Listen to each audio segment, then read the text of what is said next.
everybody. This is Christine, and we are all the way live with part 3 of the Hot Hair Summer series.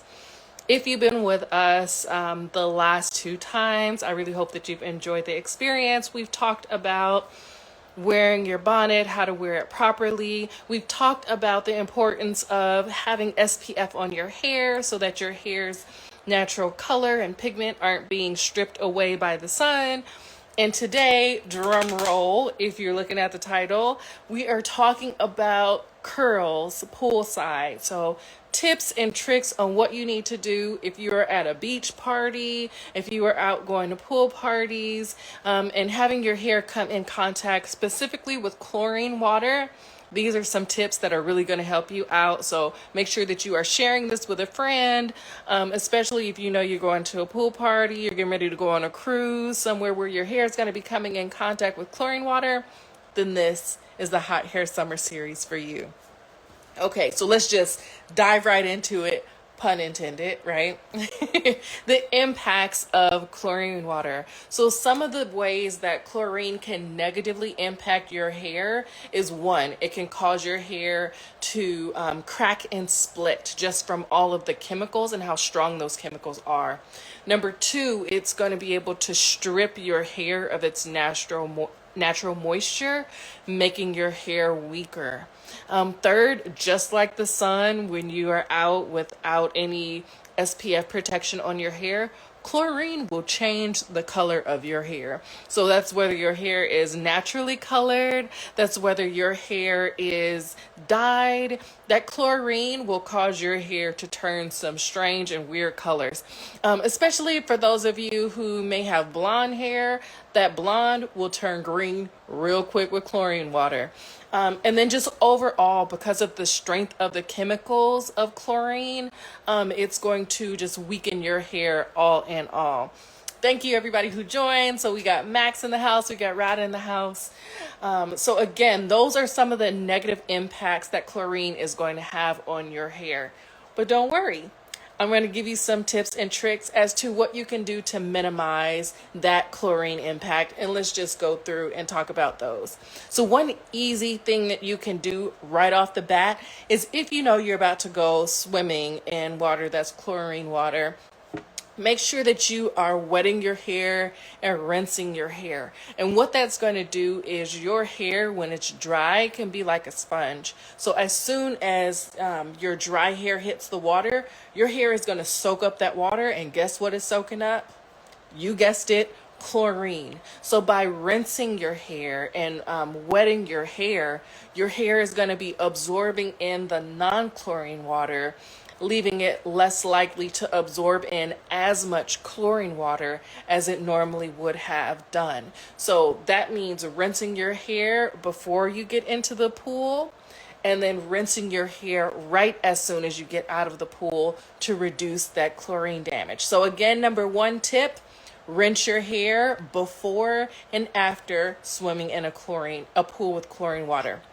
The second tip that I have is you want to protect your hair before you even get into the pool. So that means if you have like a coconut oil or an olive oil or some kind of natural oil at your home, just a carrier oil in general, avocado, like I said, olive oil, coconut oil, you want to apply that oil to your hair because oil and water do not mix. So that's an easy way to make sure that chlorine water isn't getting onto and into your hair and damaging your strands.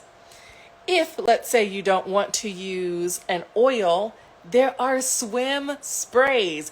This is new to me. This blew my mind when I was researching for this hot hair summer.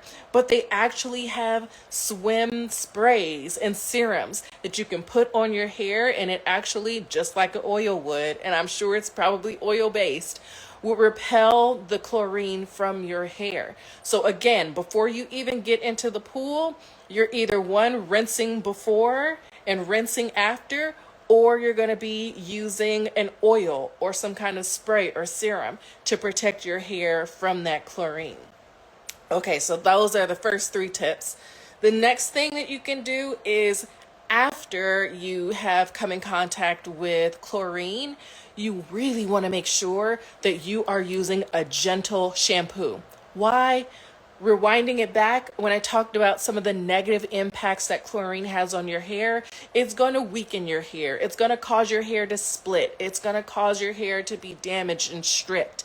And so if you come behind that chlorine water and then use a harsh shampoo, your hair is going to be so damaged and brittle because you have the chlorine stripping your hair away, and then you have that shampoo that's designed to strip the hair of the natural oils and the dirt and all of that, when really all you want to do is just get that chlorine water out of your hair. So using a natural, a sulfate-free shampoo, a gentle shampoo. If you're not sure what a gentle shampoo is, some shampoos that are conditioners and shampoos in one, so a conditioning shampoo, those types of shampoos or daily shampoos that quote unquote are daily shampoos, those are going to be the types of gentle shampoos that you want to use on your hair after swimming to make sure that you're getting that chlorine and that chemical out of your hair, but not damaging your hair even further. And coming right behind that shampoo, you know how we do. You want to make sure that you are conditioning your hair, strengthening your hair back up, having gone through and come in contact with those chemicals. So for those of you who just joined, we are talking about the impact that chlorine has on your hair. We talked about how it damages your hair, and now we're talking about some of the things that you can do, tools, tips, and tricks to make sure that that chlorine is not negatively impacting your hair. The next tip, as far as coming in contact or going swimming, isn't as cute because it's hot hair summer and you want to be as cute as possible when you're going out swimming. If you so choose, there is the option to have a swim cap. Funny story. Back in the day when I was in high school, my high school required that we actually had to learn how to be a certified lifeguard, certified in lifeguarding and CPR before we graduated high school. Isn't that crazy? I had to become a certified lifeguard and certified in first aid and CPR before I could graduate from high school. Needless to say, I had to have some help in order for me to pass that lifeguarding class.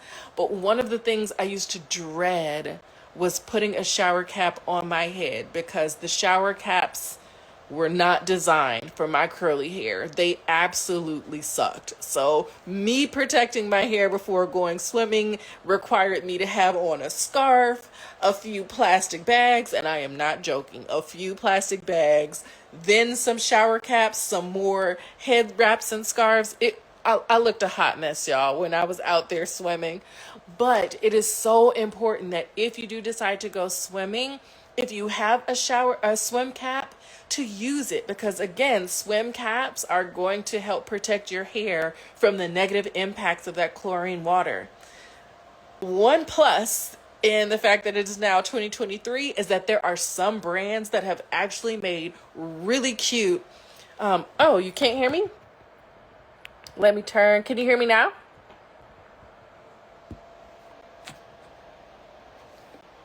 Can you hear me now? A little bit better, a little bit better. I'm going to assume yes, if you can hear me. Yes, yes? Okay, I'm going to keep going. And if it turns out that y'all can't hear me, then that just means I need to come and redo this all over again. Hopefully not. But so with your shower cap, your swim cap. Your swim cap is going to help protect your hair. You still can't hear me? You still can't hear me?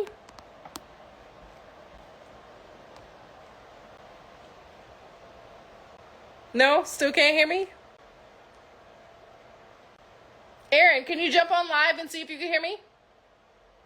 No. Huh. Okay. I'ma still go and let's just see. I don't know why you can't hear me, but Interesting. So, Aaron, you just joined. Can you hear me on the live?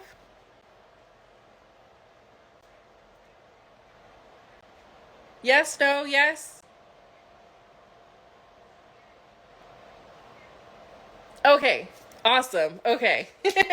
Thank you. Okay, so just checking. I appreciate the feedback. I just needed to know, to make sure that y'all rock with me and I'm rocking with you. So again, we talked about the importance of a swim cap, and thankfully in 2023, we are able to have really cute swim caps. If at the end of this live, it turns out that, and thank you so much for letting me know about that. If it turns out that the first part of this live was having audio issues, don't worry, I'll jump back on. I'll re-record this as a reel so that way you have it.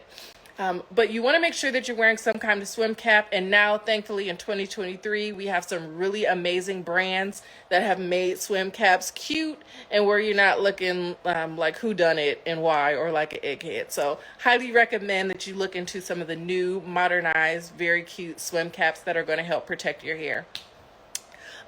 Piggybacking off of having a swim cap for your hair to help protect your hair, you want to put your hair up in an updo or in a ponytail or something, some kind of hairstyle that's not going to allow your hair to come in contact with all of the water that you normally would have. So let's say I just decide I want to go swimming. If I just leave my hair out and just jump in the water, all of my hair is going to be coming in contact with water, as opposed to right now my hair is like tucked away in braids. So that would be a really good hairstyle to go swimming with, because the braids are going to protect my hair from coming in contact with some of that chlorine water. So again, just doing a quick recap, we talked about the ways that chlorine can damage your hair. So again, it can cause your hair to crack and split. It can cause you to lose the color in your hair. That's whether your hair is natural or whether you've dyed your hair. It's going to weaken your hair, cause it to break. And it's also going to strip your hair of its natural moisture. But some of the things that we can do, again, circling back to help mitigate that. Number one, rinsing your hair before and after you get into the water is going to help with minimizing the impact of that chlorine water. Applying either some kind of carrier oil, so coconut, avocado, olive, or similarly some kind of serum or spray onto your hair that's designed to repel the water from your hair is going to help in protecting your hair from that chlorine water. Once you do swim in the pool with chlorine, you want to make sure that you are using a really gentle shampoo that's not going to strip your hair even further, and then follow that back up with a conditioner that's also going to add that moisture and protection back to your hair. And then lastly, you want to make sure that you are either wearing a swim cap or you have your hair in some kind of protective style that's going to minimize the water impact of your hair. So thank you so much, Zuriamani, for letting me know that. I got you, girl. Thank you so much. My MetaSuite, Deeper Than the Brand partner, thank you so much for letting me know about those audio issues. Shout out to everybody who joined this live. And I really, really hope that these hot hair summers are really impactful and that you're learning something, because the goal is for you to look cute and for me to look cute during the summer. We outside, and while we outside, we want our hair to look good so that we can feel good and feel beautiful and amazing. So this is Christine with this third instance of Hot Hair Summer. Join me next Sunday at 3:30 p.m. Pacific Standard Time, where I'm going to continue to break down some tips and tricks to keep your hair looking good during this hot hair summer. Hey, Rob, and thank you everybody else who joined, and I will see you next week. Bye, everybody. Hey, friend. Thanks for watching. Don't forget to like, comment, share, and subscribe.